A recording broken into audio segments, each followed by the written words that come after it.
வெற்றி பயணம் நேயர்கள் அனைவர் மீதும் எல்லாம் வல்ல இறைவனின் அமைதியும் சமாதானமும் உண்டாவதாக. இந்த உலகத்திலேயே ரொம்பவும் ஒரு பிரசித்தி பெற்ற ஒரு உளவு அமைப்பு அப்படின்னு சொன்னா அது மொசாத் அப்படின்னு சொல்லலாம்.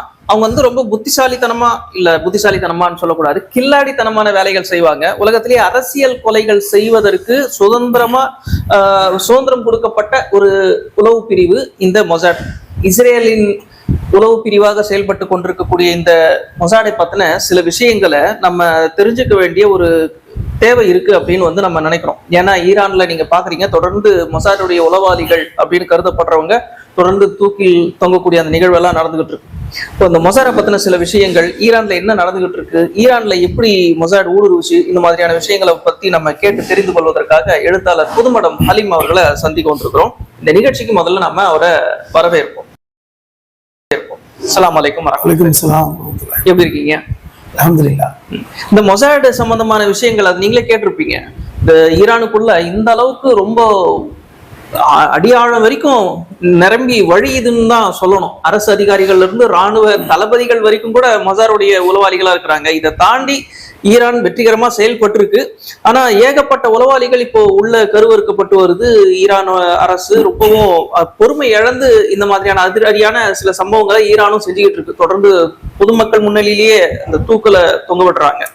நீங்க எப்படி பாக்குறீங்க மொசாடை? நீங்க எப்படி பாக்குறீங்க? மொசாத்ங்கிற அமைப்பு இஸ்ரேல் நாட்டுடைய உளவு பிரிவு, அப்படித்தான் எல்லாரும் அதை பாக்குறாங்க. எப்படி இந்தியாவில் ரா அப்படிங்கிற அமைப்பு இருக்கோ, அமெரிக்கால சிஏங்கிற அமைப்பு இருக்கு, இப்ப ரஷ்யாவில் எடுத்தீங்கன்னா கேஜிங்கிற அமைப்பு இருக்கு. இப்படி எல்லா நாட்டிலையுமே உளவு அமைப்பு இருக்கும். ஆனால் மொசாத்தில் இருக்கின்ற, அதாவது ரஷ்யாவில் இருக்கின்ற கேஜிபியை விட இந்த இஸ்ரேலில் இருக்கின்ற இந்த மொசாத் என்பது வித்தியாசமானது. உலகம் முழுவதும் என்ன வேணாலும் நினைச்சதை சாதிக்கணும், குழப்பம் விளைவிக்கணும், தந்திரங்கள் மூலமாக அங்க சாதிக்கணும். நீங்க கூட சொன்னீங்க, தந்திரம் மூலமாக. அவர்களுடைய அஜெண்டாவே என்னன்னா, தந்திரம் செய்து சூழ்ச்சி செய்து என்னன்னாலும் செய்யலாம். தன்னுடைய நாட்டுடைய பாதுகாப்புக்காக செய்யறதுங்கிறது வேற. ஆனா மொசாத்துடைய செயல்பாடு எப்படி இருக்குன்னா, இன்னொரு நாடு வளரக்கூடாதுங்கிற அளவுக்கு அவர்களுடைய தலைவர்கள் அப்புறம் விஞ்ஞானிகளை கொல்லக்கூடியது, இதெல்லாம் பார்க்கறதுக்கு ஒரு அருவருப்பா இல்லையா? இல்ல, மற்ற நாடு வளரக்கூடாதுன்னு மட்டும் இல்ல, மற்ற நாடுகளில் ஊடுருவி யாரை வேண்டுமானாலும் கொலை செய்யலாம். இதுதான் அவருடைய இலக்கு. இப்ப நீங்க மொசாத்துடைய வெப்சைட்ல பார்த்தா நீங்க எதுவுமே தெரிஞ்சுக்க முடியாது. பொதுவா நீங்க போனீங்கன்னா அவருடைய வெப்சைட்ல எந்த விஷயமே இருக்காது. இப்பொழுது மொசாத்துடைய இயக்குனர் பேர் மட்டும் இருக்கும், அவ்வளவுதான். அவங்க பின்னணி, ஊழியர்களுடைய இதோ அல்லது அந்த அலுவலகமோ, எங்கெல்லாம் தொடர்பு, எதுவுமே டீட்டெயில் இருக்காது. அதாவது இஸ்ரேலுடைய சுதந்திரத்திற்கு முன்பாகவே, அதாவது பாலஸ்தீனத்திலிருந்து இஸ்ரேல் பிரிந்த 1948க்கு முன்பாக 1937 ஆங்கிலேயர்களோடு துணையோடு ஆரம்பிக்கப்பட்ட அமைப்பு மொசாட். அப்பவே ஆரம்பிச்சிட்டாங்கல்ல அவங்க. இஸ்ரேலுக்கு இருக்கிறது இருக்குது இல்ல, அதுக்கு முன்பாகவே உளவுத்தான் ஆரம்பிச்சாங்க. அந்த அளவுக்கு அவர்கள் அந்த உளவு பிரிவு ஆரம்பிச்சாங்க. அதன் மூலமா தான் பாலஸ்தீனத்தில் இஸ்ரேலியர்கள், அதாவது யூதர்கள் குடியேறுவதற்கு, அங்குள்ள மக்களை பிரெயின் வாஷ் பண்ணப்படுவதற்கு, இடங்கள் வாங்குவதற்கு அந்த தொடர்புல தான் இருந்தாங்க. அதாவது இந்த மக்கள் யூதர்கள் போய் குடியேறி கொண்டிருக்கின்ற காலத்தில் கூட அவர்கள் யூதர்களை விட ஜியோனிஸ்டுகள் என்றால், யூதர்களுக்கும் ஜியோனிஸ்டுகளுக்கும் சில வேறுபாடு இருக்கு. அதாவது பிறப்பின் அடிப்படையில் யூதன் அல்லாதவர்கள் கூட ஜியோனிஸ்டா மாற முடியும். அப்படி இடம் வாங்கி போனார்கள். இவர்களுக்கு உதவி செய்வதற்காக அப்பொழுது லேண்ட் பேங்க் ஒன்று இருந்தது, நில வங்கின்னு. அந்த நில வங்கியை தோற்றுவித்தவர்களே இந்த மொசாட்டை சார்ந்தவர்கள் தான். அந்த அளவுக்கு ஆரம்பத்திலே இந்த கட்டமைப்பு ஏற்படுத்தப்பட்டது. பின்னாடி இந்த மொசாட் அமைப்பு எப்படி பயன்படுத்துச்சுன்னா, சுதந்திரத்துக்கு அப்புறம் யூதர்களுக்கு உலகம் முழுவதும் யாரெல்லாம் தீங்கு செய்தார்களோ அவர்களை தேடி தேடி அழித்த விஷயத்தை செஞ்சாங்க. ஹிட்லரோடு சேர்ந்திருந்தவர்களை கொல்வது. ஹிட்லரோட சேர்ந்த ஒருத்தர் எங்க இருந்தாருன்னா அர்ஜென்டினால இருந்தாரு, இச்மேன். அவனையெல்லாம் தேடி பிடிச்சு கொண்டானே. இந்த மாதிரியான வேலைகளை செய்தார். இந்த மொசாத் பாத்தீங்கன்னா, இப்ப நார்மலா பாத்தீங்கன்னா ஒரு உளவு அமைப்பு இருக்கின்ற செலவுகள் இருக்கும். ஆனால் உலகிலே அதிகமான செலவினங்களை பட்ஜெட்டை கொண்ட ஒரு உளவு அமைப்புனா மொசாத் தான். வருஷத்துக்கு 23,000 கோடி ரூபாய் செலவு பண்றாங்க. வருடத்திற்கு 23,000 கோடி செலவு செய்கின்ற ஒரு அமைப்பு. எவ்வளவு பேர் ஊழியர் இருப்பாங்க? ஒரு 7,000 பேர் கூட இல்லையா? ஆனால் 23,000 கோடி செலவு பண்றாங்க. இப்ப இந்த அமைப்புடைய நோக்கம் என்பது இஸ்ரேலுக்கு யார் தீங்கு நினைத்தால் கூட அவர்களை காலி பண்ணணும். அப்படிதான். இப்ப ஈரான் விஷயத்துக்கு வருவோம். அவர்களுக்கு நன்றாகவே தெரியும், பாலஸ்தீனத்தில் இருக்கின்ற ஹமாஸிற்கு வெளிப்படையாக ஆதரவு தெரிவித்துக் கொண்டிருப்பவர்கள் ஹிஸ்புல்லா போன்ற அமைப்புகள். அந்த ஹிஸ்புல்லாவை தோற்றுவித்தது ஈரான். ஈரான் தான் என்னைக்குனாலும் நமக்கு எதிரியா வந்து நிற்கும், ஈரான் தான் என்னைக்குனாலும் நமக்கு சண்டைக்கு வரும், அரபு நாடுகள் வரமாட்டாங்கிற தீர்க்கமான முன்முடிவை எடுத்தது இஸ்ரேல். 2020 இந்த கொரோனாவிற்கு சற்று முன்பா ஏராளமான மொசாத் ஆட்கள் வந்து ஈரானுக்குள் நுழைந்தார்கள் என்று இன்னைக்கு சொல்றாங்க. இப்படி நுழைந்தவர்கள் செஞ்ச வேலை என்ன தெரியுமா? இந்த கடந்த 5 வருடங்களாக செய்த வேலை என்பது அங்கு இருக்கின்ற அதிகார மையத்துக்குள் நுழைவது. இராணுவம், புரட்சிகர படை, அதிபருடைய மாளிகையில் வேலை பார்ப்பவர்கள், இப்படி அந்த அதிகார மட்டத்திற்குள் நுழைந்து அவர்களை 2 விதமாக கையகப்படுத்துவது. ஒன்று, அபரிதமான பணத்தை கொடுப்பது. 23,000 கோடி பட்ஜெட்னா இப்ப அவங்கள்ட்ட எவ்வளவு பணம் இருக்குன்னு பாருங்க. எவ்வளவு வேணுமோ வாங்கிக்க. பணத்தை கொடுப்பது. இல்லையா பெண்களை கொடுத்து மயக்குவது. இல்லையா அவர்களை வந்து மிரட்டுவது. உன்னுடைய குழந்தைகள் இந்த நாட்டுல படிக்கிறாங்க. ஏன்னா பெரிய பெரிய அதிகாரிகளுடைய பிள்ளைகள் வந்து அமெரிக்கால படிப்பான், ஐரோப்பால படிப்பான். இவர்கள் எல்லாம் வந்து கடத்தப்படுவது. இதன் மூலமாக அவர்களை அந்த உள்வலயத்துக்குள் கொண்டு வருவது. இப்படி இவர்களை என்ன செய்தார்கள் என்றால், ஈரானுடைய அணுசக்தி மையங்கள் எங்க இருக்குது, அணு விஞ்ஞானிகள் யாரு, அவர்களுடைய வீடு வசிப்பிடங்கள் எங்க இருக்கு, நீ கவனித்து பார்த்தால் தெரியும். கடந்த 5 வருடங்களில் பல்வேறு அணு விஞ்ஞானிகள், ஈரானுடைய அணு விஞ்ஞானிகள் கொல்லப்பட்டுக்கிட்டே வந்தாங்க.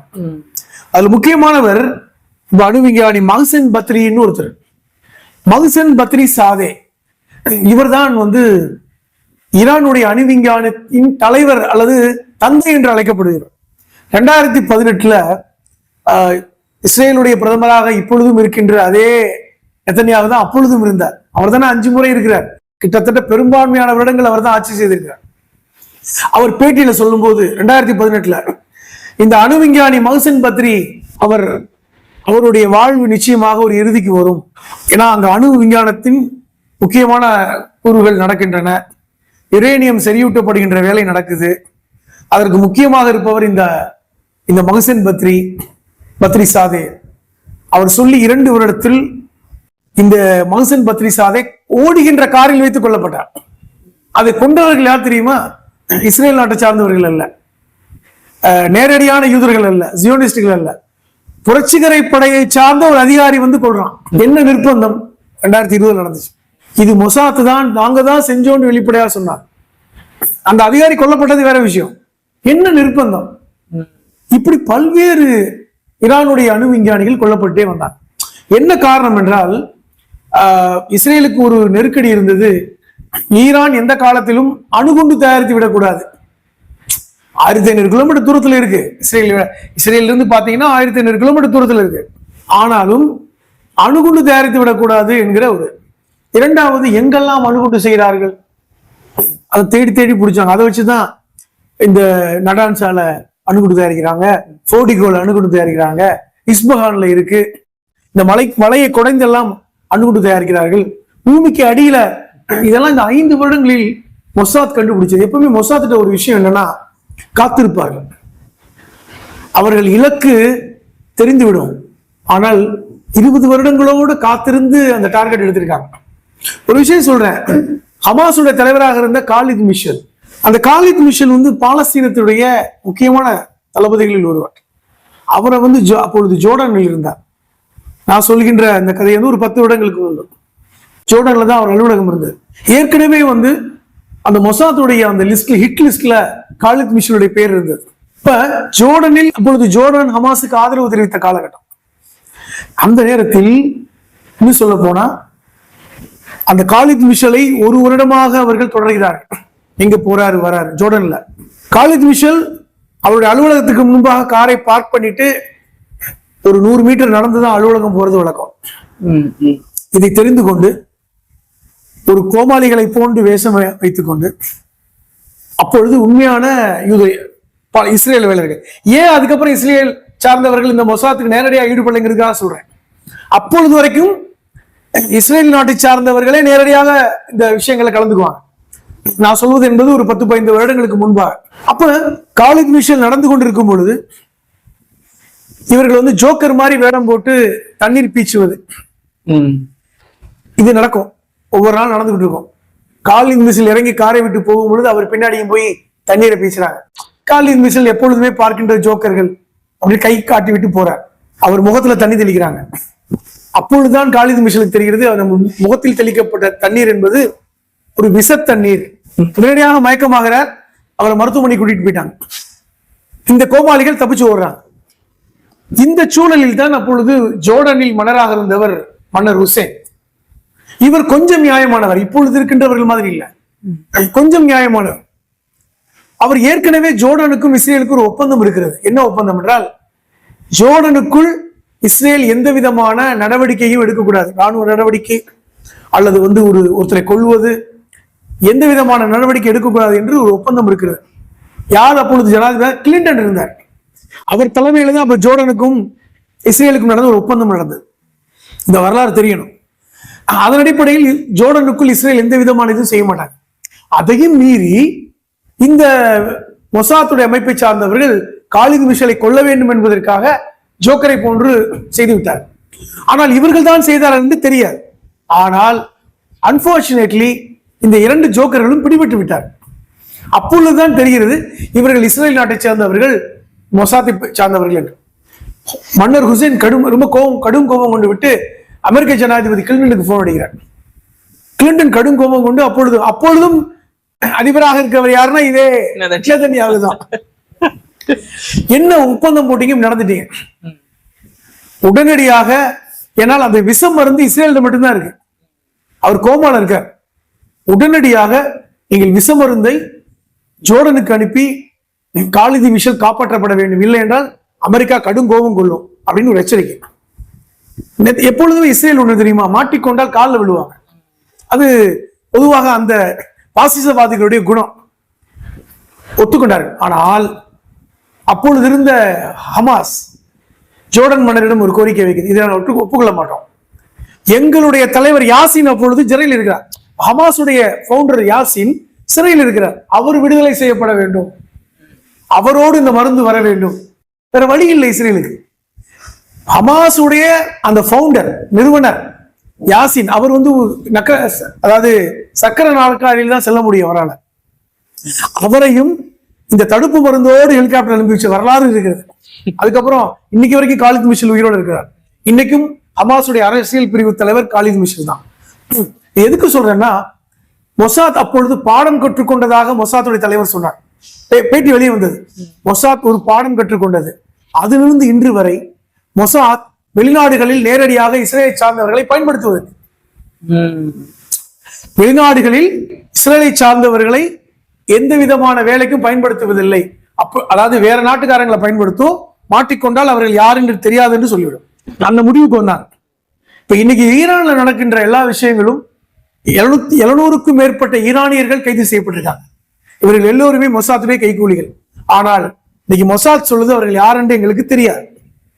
ஈஸியா மறுத்துட முடியும், ஏன்னா எங்க நாட்டு சார்ந்தவர்கள் அல்ல. மொசாத்துடைய தற்போதைய தலைவர் டேவிட் பர்னியா, அவர் நேற்று ஒரு அறிக்கை, ரொம்ப அபூர்வமாக தான் மொசாத்துடைய தலைவர்கள் பேசுவாங்க. அவர்கள் சொன்னது என்னன்னா, இந்த விஷயம் ஈரானில் 700 பேர் கைது செய்யப்பட்டிருக்காங்க, எல்லோருமே மொசாத்துடைய கைக்கூலிகள் என்று சொல்லும்போது அதை அந்த CNN கேட்கிறாங்க. அது என்ன சொல்றாங்கன்னா, மொசாத்துடைய அடிப்படை தாரக மந்திரமே தந்திரம் தான். அதாவது ஒரு போரில் தந்திரம் இல்லை என்றால் வெற்றி பெற முடியாது. நாங்கள் தந்திரத்தை பயன்படுத்துகிறோம். இரண்டாவது, இஸ்ரேலி மக்களுடைய நலனுக்காக நாங்கள் எந்த எல்லைக்கும் செல்ல எப்பொழுதுமே தயாராகத்தான் இருக்கிறோம். இதை நாங்கள் எந்த கருத்தையும் எங்களால் சொல்ல முடியாது. மாட்டிக்கொண்டவர்கள் மொசாத்துடைய ஆட்கள் என்று இருப்பதற்கு எந்த ஆதாரம் இருக்கிறது? ஆனால் நாங்கள் ஊடுருவித்தான் இருக்கிறோம். உலகம் முழுவதும் ஊடுருவிக்கிறோம். என்னன்னு நீங்க தெரிஞ்சுக்கணும். 2000 தான் ரொம்ப இந்த வேலையை செஞ்சாங்க. 2020 5 வருடமாக ஈரானுக்குள் பல்வேறு இடங்களில் ஊடுருவிக்கிறார். இப்போ ஹமாஸுடைய தலைவராக இருந்த இஸ்மாயில் கனியா எப்படி கொல்லப்பட்டார்? இப்பொழுது இந்த மசூத் பெஸ்கியானுடைய அந்த ஜனாதிபதி பதவி ஏற்கும் போதுதான் எல்லா தலைவர்களும் போனாங்க, இவரும் போனார். ஏற்கனவே மொசாத்துல ஒரு ஹிட் லிஸ்ட் இருக்கு, நம்ம சொல்லியிருக்கோம். அந்த ஹிட் லிஸ்ட் இன்னைக்கு இல்லைனாலும் என்னைக்கும். இதே வந்து காலித் மிஷலும் இன்ன வரைக்கும் ஹிட் லிஸ்ட்ல இருக்கார். அதிகமான வருடங்கள் ஹிட் லிஸ்ட்ல இருக்கக்கூடிய ஒருவர்கள் காலித் மிஷல் ஒருவர், தப்பிச்சுக்கிட்டே இருக்கார். அப்ப இந்த இஸ்மாயில் ஹனியா கொல்லப்பட்டது கூட பாத்தீங்கன்னா ஈரானுடைய அதிகாரப்பூர்வ விருந்தினர் மாளிகையில யாருமே உள்ளே போக முடியாது. அப்ப எந்த அறையில் தங்கி இருக்கிறார் அப்படி என்பதெல்லாம் ரகசியமா தான் இருக்கும். அதில் நீங்கள் ஒரு விமானத்திலிருந்து ஏவுகணையை கப்பலில் இருந்து அனுப்பிச்சு தாக்கி நீங்க கொல்ல முடியுது என்றால் உங்களுடைய ஊடுருவல் எப்படி இருக்கும்? இப்ப இதை வந்து ஈரான் லேட்டா தான் உணர்ந்தாங்க, ஆரம்பத்துல உணரல. இஸ்மாயில் ஹனியா கொல்லப்பட்டதுக்கு அப்புறம் தான் அவர்கள் கொஞ்சம் சுதாரிச்சாங்க. அதுக்கப்புறம் தான் வந்து சொல்ல போனா இஸ்மாயில் ஹனியா கொல்லப்பட்ட பிறகுதான் அந்த அணு உலைகள் இருக்கின்ற இடங்கள்லாம் மாற்றப்பட்டதாக செய்தி வருது. அப்பொழுதே மாற்றப்பட்டு விட்டது, உஷாராயிட்டாங்க. அதிலிருந்தே வந்து பல்வேறு ஈரானுடைய அந்த குடியுரிமைப்பட்டவர்கள் அல்லது வந்து அதிகாரிகள், அந்த அரசுக்கு நெருக்கமானவர்கள் என்று பல்வேறு நபர்கள் கைது செய்யப்பட்டுட்டே இருக்காங்க. உறுதி செய்யப்படுபவர்களுக்கு மெர்சி இல்ல, இரக்கம் இல்லைன்னு சொல்லி மக்கள் மத்தியிலே இன்னைக்கு வந்து தூக்கிலிடப்படுகின்ற காட்சியை பார்க்கிறோம். என்றால் அந்த இது வந்து ஒரு நாட்டுக்கு செய்த ஒரு துரோகம் அப்படின்ற ஏற்கனவே சொன்னது மாதிரி அந்த காலித் மிஷலுடைய அந்த நிகழ்வுல தான் பாடம் கற்றுக்கொண்டேன் என்று அப்பொழுது மொசாத்துடைய தலைவராக இருந்தவர் சொன்னார்ல. அதுக்கப்புறம் அவங்க நேரடியாக சம்பந்தப்படல, இன்னைக்கு மறைமுகமா சம்பந்தப்படுறாங்க. இப்போ சுற்றி இருக்கின்ற நாடுகளில் அந்த நாடுக்குள்ளே இருக்கின்ற இன்னைக்கு வந்து யார் துரோகிகள் என்பதை கண்டறிவதுதான் இன்னைக்கு ஈரானுக்கு மிக முக்கியமான ஒரு பணியாக இருக்கு. ரொம்ப கடினமான பணி. அதனாலதான் வந்து இன்னும் சொல்ல போனா இஸ்ரேலுடைய பிரதமருக்கு ஒரு ஃபத்வா கொடுத்திருக்காங்க ஈரான்ல. அவருக்கும் அமெரிக்க ஜனாதிபதிக்கும் அங்க இருக்கின்ற உச்சபட்ச அந்த குருன்னு சொல்லக்கூடிய, அதாவது மத குரு, அங்க வந்து மத குரு தான் ஒரு ஜனாதிபதிக்கு சமமானவராக பார்க்கப்படக்கூடியவர். ஆரம்பத்துல ஈரான் புரட்சிக்கு அப்புறம் இருந்த கொமேனி, இப்போ கமேனி, ரெண்டு கிட்டத்தட்ட ஒரு பேரு தான். அப்போ கொமேனி காலத்துல கூட அவரே மத குருவாக இருந்தார். அப்பொழுதுதான் பல்வேறு நபர்களுக்கு ஃபத்வாலாம் கொடுக்கப்பட்டது. சல்மான் ருஷ்டி போன்றவர்களுக்கெல்லாம் ஃபத்வா கொடுத்தது அவர் தான்.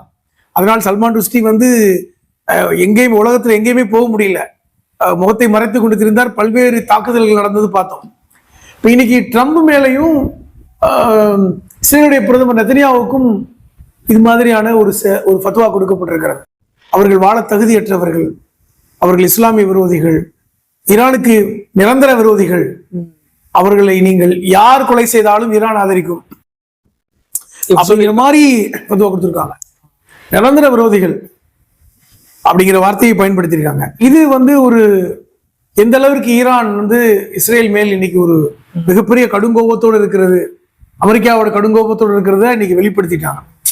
இப்ப இது இன்னும் வந்து ரொம்ப ஜாக்கிரதையாக அவர்கள் செயல்பட தொடங்கியிருக்கிறார்கள். முக்கியமா இப்ப ஈரான் இஸ்ரேலுக்கு என்ன அச்சம் என்றால், அந்த யுரேனியம், செறிவூட்டப்பட்ட யுரேனியம் இன்னும் கைப்பற்றப்படவில்லை. இப்போ பங்கர் பஸ்டர்ல குண்டு போட்டா கூட செறிவூட்டப்பட்ட யுரேனியம் இருந்திருந்தால் கதிர்வீச்சு ஏற்பட்டிருக்கும். பெரிய அளவுல பிரச்சனை, எந்த கதிர்வீச்சும் ஏற்படல. அது அமெரிக்காவுக்கும் தெரியும். கதிர்வீச்சே ஏற்படாத போது அப்போ 10 அணுகுண்டு செய்யக்கூடிய அளவுக்கு ஏற்கனவே செறிவூட்டப்பட்டதுன்னு சொல்லி நெதன்யாஹு சொன்னார். இப்பொழுது இஸ்ரேல் அச்சத்தில் தான் இருக்குது. வாலாட்ட பயப்படுறாங்க. இனி வந்து வாலாட்ட மாட்டாங்க. ஈரானோடு நேரடியாக யுத்தம் என்பது இனி நடப்பது என்பது ரொம்ப அரிதுதான். என்றால் என்ன வேண்டுமானால் நடக்கலாம் அப்படிங்கிற இடம் இன்னைக்கு ஃபத்வா கொடுக்கப்பட்டு விட்டது. இவங்க 2 பேருமே, குறிப்பாக ட்ரம்ப் போன்றவர்கள் நீங்க அரபு நாடுகளுக்கு திருப்பி போவார்களான்னு தெரியாது. எங்கிருந்து யார் என்ன செய்வாங்கன்னு தெரியாது இல்ல. அரபு நாடுகளில் ஈரானுக்கு ஆதரவாளர்கள் இருக்காங்க, அமெரிக்காவிலே இருக்கலாம். இன்னைக்கு அமெரிக்காவில் ஈரானியை சார்ந்தவர்கள் போவதற்கு அனுமதி இல்லை. அப்படி இருந்தாலும் இந்த ஃபத்வா என்பது இதை சாதாரணமாக எடுத்துக்கொள்ள முடியாது. ரொம்ப அரிதிலும் அரிதாகத்தான் ஈரான் ஃபத்வா கொடுத்திருக்கிறது. சல்மான் ருஷ்டிக்கு அப்புறம் இப்பதான் கொடுத்திருக்காங்க, ஒரு 30 ஆண்டுகளுக்கு பிறகு நினைக்கிறேன் கொடுத்திருக்காங்க. இப்போ இதெல்லாம் பார்க்கும் பொழுது ஈரான் வந்து ஒரு முக்கிய முடிவை எடுத்து விட்டதாக தெரிகிறது. இனி எப்பொழுது பேச்சுவார்த்தை என்பது இருந்தாலும் கூட அவர்கள் நிரந்தர எதிரிகள் என்பதை இன்னைக்கு வெளிப்படுத்திட்டாங்க. நிரந்தர எதிரிகள், நாங்க வந்து அவங்கள மறக்கவும் மாட்டோம், மன்னிக்கவும் மாட்டோங்கிற மாதிரி இன்னைக்கு முடிவை எடுத்து விட்டார்கள். இன்னைக்கு அங்கேயும் 1000க்கும் மேற்பட்ட பொதுமக்கள் கொல்லப்பட்டிருக்கிறார்கள், பாதிப்பு இருக்கிறது. ஆனாலும் சின்ன சலசலப்போ எதிர்ப்பு கூட ஈரான்ல இல்லை. இஸ்ரேல்ல மக்கள் வெளியேறினாங்க. இஸ்ரேல் மக்கள் 2 லட்சம் பேர் வெளியேறினாங்க, பங்கர்ல ஓடி ஒளிஞ்சாங்க. ஈரானில் எங்க பங்கர்ல ஓடி ஒளிஞ்சாங்கிற எந்த காட்சியும் பார்க்க முடியல. எதுவும் இல்ல. அங்க நெதன்யாவுக்கு எதிராக போராட்டங்கள் நடக்குது. இங்கே ஆதரவாக ஊர்வலம் நடக்குது. அப்ப இப்படிப்பட்ட காட்சிகள் எல்லாம் பார்க்கும் பொழுது ஈரான் வந்து ஒரு தெளிவான முடிவை எடுத்து, இஸ்லாமிய நாடுகள் அவர்களுக்கு சப்போர்ட் பண்ணலைன்னா கூட பரவாயில்லை, ஆனால் அவர்களுக்கான ஆதரவு அரபு நாடுகளிலும் இருப்பதை இன்னைக்கு பார்க்க முடிகிறது. பொதுமக்கள் கிட்ட ஆதரவு இருக்கு, தெரியுது. இப்போ ஒரு முடிவு என்னன்னா, பாலஸ்தீனத்துக்கு நாங்கள் ஆதரவாக இருக்கிறோம், இனி வருகின்ற காலங்களில் பாலஸ்தீன மக்களை நீங்கள் தாக்கினால் எங்களுடைய பதிலடி ஹிஸ்புல்லா மூலமாக இருக்கும். ஏன்னா நேரடியாக நீ வரமாட்டாங்க, ஹிஸ்புல்லா மூலமாக இருக்கும் என்பதாக இன்னைக்கு அவர்கள் மறைமுகமாக இந்த செய்தியை தெரிவிப்பதை பார்க்க முடிகிறது. இஸ்ரேலுக்கு ஒரு நெருக்கடியான காலகட்டம் தான். அமெரிக்காவிற்கும் ஒரு பெண்ணை கூட உள்ள அனுப்பிச்சு ஒரு பத்திரிகையாளரா வேஷம் போட வச்சு பெரிய வேலை எல்லாம் பார்த்திருக்காங்க. எல்லா வேலையும் பண்ணுவாங்க, பத்திரிகையாளரா அனுப்புவாங்க, அங்கு வந்து வேலை பார்ப்பவர்களா இருப்பாங்க. எங்க உங்களுக்கு சமீபத்துல கத்தார்ல இந்தியர்கள் பிடிபட்டு அனுப்பப்பட்டாங்க தெரியுமா? கத்தார்ல மாட்டினதுனால உயிரோட தப்பிச்சாங்க. ஆமா, இதை ஈரானில் மாட்டி இருந்தால் அவர்கள் வெளியே வந்திருக்க முடியுமான்னு தெரியல. இப்படி மொசாத் பல்வேறு நாட்டை சார்ந்தவர்களை காசு கொடுத்து விலக்கி வாங்கி அவர்கள் இன்னைக்கு உளவாளிகளாக அனுப்பி வைத்து பெரும் பணம் கொடுப்பது ஒன் டைம் இன்வெஸ்ட்மெண்ட் மாதிரி தான்.